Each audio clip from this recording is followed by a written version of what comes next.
طبعا قبل أي حاجة يا صديقي ما تنساش تصلي على النبي. بيبدأ فيلمنا مع جون إتواي اللي بيشتغل صياد بالإيجار في معمل للتنقيب عن النفط جبال ألاسكا، وجون مسؤول عن حماية النفط من هجمات الذئاب الشرسة. وعلى الرغم من وجوده في بيئة زي دي وإن يومه بيضيع في مطاردة الذئاب وقتلهم، إلا إن جون مش قادر ينسى مراته اللي ماتت، وعلى طول بيفتكر ذكرياتهم سوا. وجون حاسس بالذنب بسبب وفاة مراته وبيلوم نفسه على وفاتها وإنه هو السبب. وجون بيحاول يعاقب نفسه كل يوم، وفي ليلة بيحاول يقتل نفسه بالبندقية بتاعته وبيقرر إنه خلاص هينهي حياته. ولكن في اللحظة دي بيسمع صوت عوائل الذئب. في الوقت دوت افتكر جون كلام أبوه إن الحياة معركة كبيرة من أجل البقاء أو الموت. تاني يوم بيشوف جون زمايله بيستعدوا علشان يرجعوا أنكورج بالطيارة. الأول كانت رحلتهم ماشية تمام ومفيهاش أي مشاكل، وبينام الركاب في الطيارة بأمان. ولكن فجأة بيحصل اضطراب عنيف وبيصحى جون والركاب، وبيحاول جون يفهم ايه اللي بيحصل ويبص من شباك الطيارة واللي بيكون متغطي بضباب جليدي. وفجأة بيشوف دخان طالع من جناح الطيارة، وبيكون مشهد الخوف سيطر على الطيارة وعلى كابينة القيادة. وبيعرفوا هنا إن الطيارة في خطر، فبيربط جون حزام الأمان وبيبقى متوتر وقلقان جدا. وفجأة الطيارة بتتحطم وبيغمى على جون، وبعد ساعة بيفوق وبيلاقي نفسه مرمي على التلج. وبيفتكر كل اللي حصل وبيروح ناحية حطام الطيارة اللي كانت قريبة منه، وبيقرب من الطيارة وبيسمع صوت الضحايا الناجيين تحت حطام الطيارة. بيلاقي زميله فلاندري اللي لسه عايش بس كان تحت كرسي الطيارة،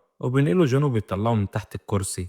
وبيلاقي جون هيرناندز اللي هو كمان نجا من الحادثة، ولكن بيكون في حالة صدمة كبيرة. وبيبدأوا يدوروا في باقي أجزاء الطيارة متحطموا على أي أشخاص تانيين ناجيين. فعلا بيلاقوا ناجيين تانيين، وبيلاقوا ماكس اللي بيكون مصاب في جسمه بجروح خطيرة وبينزل دم كتير قوي. وبيكون ماكس مش قادر يتحرك وبيتوجع من الألم، وبيقول لجون إنه خايف من الموت. فبيحاول جون إنه يهديه ويطمنه. في اللحظة دي بيموت ماكس وسط صدمة كبيرة من كل أصحابه، وبيكون نجا 7 أشخاص بس من حادث الطيارة. وبيحاول جون إنه يحافظ على حياتهم في الظروف اللي هم فيها دي. بيطلب من الأشخاص اللي معاهم إنهم يدوروا على أي أكل ينفع ياكلوه ويجمعوه، وبيقول لهم كمان يدوروا على الحاجات اللي بتتحرق علشان يولعوا فيها النار علشان يتدفوا، وده علشان من غير النار هيموتوا كلهم في طقس سيوس اللي بيكون 10 درجات تحت الصفر. وبيحاول جون يقنعهم انهم تاني يوم يروحوا مكان تاني تكون في درجة حرارة الشمس مرتفعة شوية، وبيقول لهم انهم لو فضلوا في المكان دوت محدش هيلاقيهم. وبيحاول فلاندري يقنعهم يفضلوا في نفس المكان اللي اتحطمت فيه الطيارة علشان الشركة لما تعمل عملية بحث عنهم يقدروا يلاقوهم بسهولة. بس كلهم بيتفقوا مع كلام جون، وبيكونوا متأكدين ان الشركة مش هتبعت فريق يدور عليهم، وده علشان مفيش حد بيهتم بالعمال الفقراء اللي زيهم، وان شركة النفط اللي شغالين فيها استحالة تدفع لهم فلوس التأمين ضد الحوادث. بعد ما بيخلصوا كلامهم بيطلب منهم جون ويولعوا النار بسرعة، وفعلا بيعملوا كده. وبالليل بيولعوا النار باستخدام الوقود اللي اتسرب من الطيارة على الأرض. بيروح جون يفتش في المكان جنب حطام الطيارة، وفجأة بيحس إن في حركة غريبة تقريبا كده في شخص تاني نجا من الطيارة. بيقرب من المكان اللي فيه الصوت، لكن بيتفاجئ بذئب بياكل جثة واحد ميت من اللي كان في الطيارة. تصعب الجثة جدا على جون، فبيجري على الذئب علشان يبعدوا عن الجثة. ولكن ظهر ذئب تاني وهجم عليه، لكن الحظ كان مع جون ووصل أصحابه في الوقت المناسب وبينقلوه قبل ما يقتلوا الذئب. ولكن بيكون رجله اتصابت وأصحابه بيعالجوها. في الوقت ده بيكونوا قلقانين إن هجمات الذئب بتزيد عليهم، فبيتكلم جون إن يطمنهم وبيقول لهم ما يقلقوش من الذئاب، وإن المفروض الذئاب هي اللي تخاف منهم. بيقول لهم إنهم لازم يدوروا على الأكل زي ما الذئاب بتعمل. بيقول لهم إن الذئب اللي ضربه كان بيمر في المنطقة دي وهو راجع من الصيد بتاعه، وبيعرف إن الذئاب ليها منطقة للصيد بعد حوالي 300 ميل،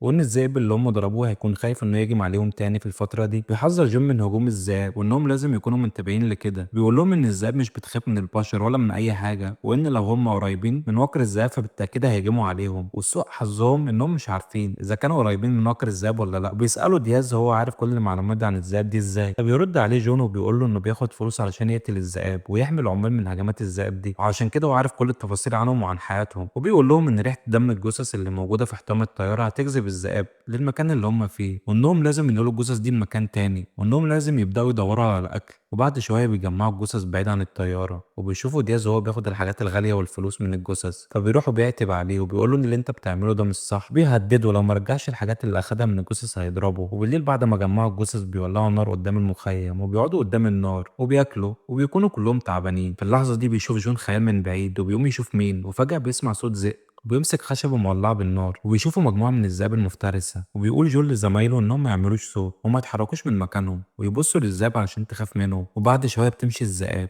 وبيقول جون إنهم يقسموا ساعتين في المراقبة طول الليل. بيكون هرنانديز قاعد بيراقب وبيبعد عن المخيم في إيده خشبة مولعة نار، وفجأة بتهجم مجموعة الذئاب على هرنانديز وبيموت على الفور. في الوقت ده زمايله بيكونوا نايمين، وتاني يوم الصبح بيصحى جون وبيلاقي اختفاء هرنانديز، فبيروح يدور عليه وفجأة بيشوف جسم هرنانديز الذئاب أكلته. بيصحى زمايله وبيعرفوا إن الذئاب أكلت هرنانديز وبيزعلوا جدا على زميلهم، وبيقول لهم جون إن الذئاب هتموتهم واحد ورا واحد، وبيقول لهم إنهم لازم يدوروا على مكان تاني بين الأشجار عن طريق الحقل التلجي ويستخبوا فيه، وبيدعي ربنا إن الذئاب ما تهجمش عليهم مرة تانية. ودياز بيطلب من زمايله إنهم يستعدوا عشان يعدوا الحقل التلجي وياخدوا بعض الحاجات اللي هيحتاجوها. بيروح جون ياخد ازازة المية بتاعته وبيملاها من وقود الطيارة، وبيشوف جون جثة وبيفتح جيب الجاكيت بتاع الجثة وبيلاقي محفظة، فبيطلب من زمايله انهم ياخدوا محافظ كل جثة عشان يرجعوها لاصحابهم. وبيسمع دياز وبيقول لجون انه بيضيع الوقت وان الذئاب مش هتسيبه وهتموت، وبيتعب زمايله من كلامه السخيف ده. وبيلاقي جون بندقيته بس بتكون مكسورة، بياخد الطلقات المتبقية وبيشوف الكرسي اللي كان قاعد عليه في الطيارة، وبيلاقي الملاحظات اللي كان بيكتبها لمراته. وبيبدأ جون وزمايله الرحلة علشان يمشوا، وبيقول لهنريك انهم لازم يصلوا من اجل الجثث وكمان علشان سلامتهم. وبيبدأ الفريق في رحلته في حقل التلج، وبتكون في عاصفة من التلج، وبيتعب فلاندري وبيكون آخر واحد في الطريق وللأسف بيقع. وفجأة بتظهر مجموعة الذئاب وبيشوفوه وبيطلب المساعدة، وبيشوف جون وبيبص عليه وبيشوف مجموعة الذئاب بتهاجم على فلاندري، فبيجري جون والفريق علشان ينقذ فلاندري، لكن العاصفة بتكون قوية وبتبطئ سرعته. بيوصل جون عند فلاندري وبيكون الوقت اتأخر، مجموعة الذئاب أكلته وبيزعلوا كل زمايله على موته. بياخد جون محفظة فلاندري وبيقول لهم إن الفريق لازم يكمل رحلته. وبالليل الفريق قرب يوصل عند الأشجار، وفي اللحظة دي بتظهر تاني مجموعة الذئاب، لكن المرة دي بيكون عددهم أكتر. ويطلب جون من الفريق يجري بسرعة علشان يستخبوا بين الأشجار، وبالفعل الفريق بيوصل عند الأشجار وبسرعة بيولعوا النار علشان مجموعة الذئاب تبعد عنهم. في نفس الوقت دوت بيسمع الفريق صوت الذئاب، وبعد ما ولعوا النار بيقف صوت الذئاب تماما، وفجأة بيشوف الفريق ذئب أكبر، وبيقول جون إن لازم يموتوا مجموعة الذئاب بسرعة. وبيشرح جون الطريقة اللي يموتوا بيها مجموعة الذئاب عن طريق إنهم بيقطعوا فروع الشجر وبيعملوا رماح علشان يموتوا بيها مجموعة الذئاب. وبيطلب دياز إنه مش هيعرض حياته لخطر علشان خاطر جون، ويطلب جون من دياز إنه يبطل كذب ويحاول يخفي خوفه. فبيتعصب دياز وبيتحط جون في القتال، وبيمسك دياز السكينة. بيقوم زمايله علشان يهدوا دياز، ولكن دياز بيضرب زميله بيوقعه على الأرض، فجون بيغضب منه وبيضربه هو كمان وبيوقعه على الأرض. في اللحظة دي بيظهر الذئب ألفا اللي بيكون ضخم ومرعب جدا، وبيبدأ يقرب من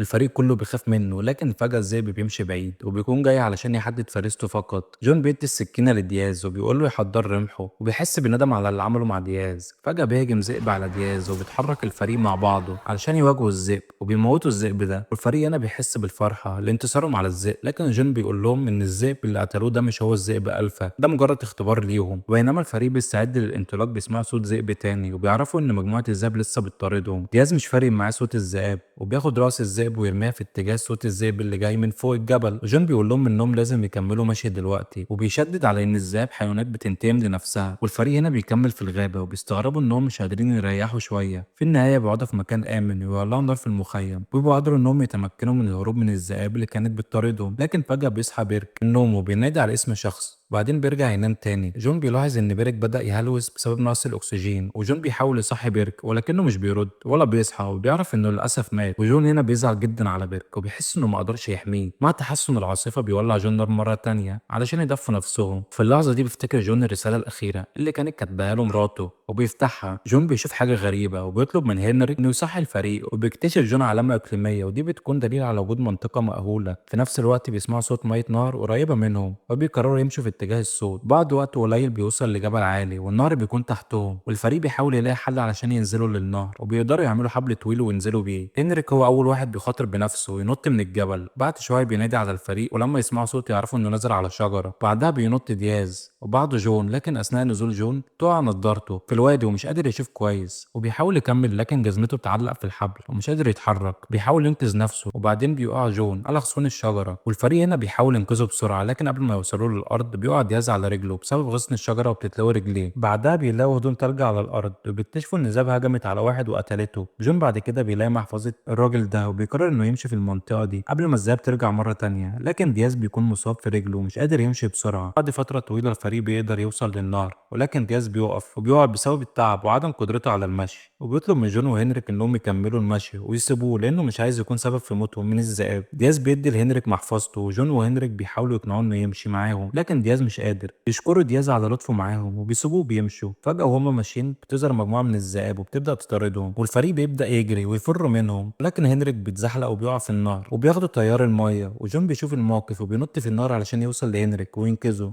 بيدي جون كل جهده وبالآخر بيقدر يمسكه، ولكن هنريك بيتعلق في صخرتين في النهر، وجون بيحاول يرفع الصخور علشان يطلع هنريك، لكن ما كانش يعرف إن رجل هنريك كانت متعلقة في الصخور، ولما رفع الصخور بيغرق هنريك ويموت بسبب نقص الأكسجين. وبعد شوية بنشوف جون نايم على التلج مستريح ومرهق وهو متضايق جدا وزعلان بسبب إنه خسر كل أصحابه، وإنه ما عندوش فكرة عن مصيره في المكان ده. لكنه بيقوم وبيكمل مشي وبيوصل لقمة الجبل، لكن فاقد الأمل وزعلان، وبيخرج محفظة أصحابه اللي خدها منهم، بيطلع رسالة كان كاتبها لمراته. وهو بيبص حواليه فجأة بتظهر له مجموعة من الذئاب، الذئب بألفا بيبدأ يعوي، ولما بتسمع الذئاب صوت العواء بترجع كل الذئاب لورا تديله مسافة علشان يقاتلهم فيها. الذئب بألفا بيبدأ يقرب من جون، وجون هنا بيجمع حاجاته وحاجات أصحابه من على الأرض، بيفضل باصص لصورة مراته اللي ماتت وبيقعد يعيط. في النهاية بيبدأ يجمع الأسلحة في إيده، بيبدأ القتال مع الذئاب. لحد هنا بينتهي فيلمنا. أتمنى يكون الملخص عجبك، ولو الملخص عجبك ما تنسناش باللايك والكومنت والسبسكرايب.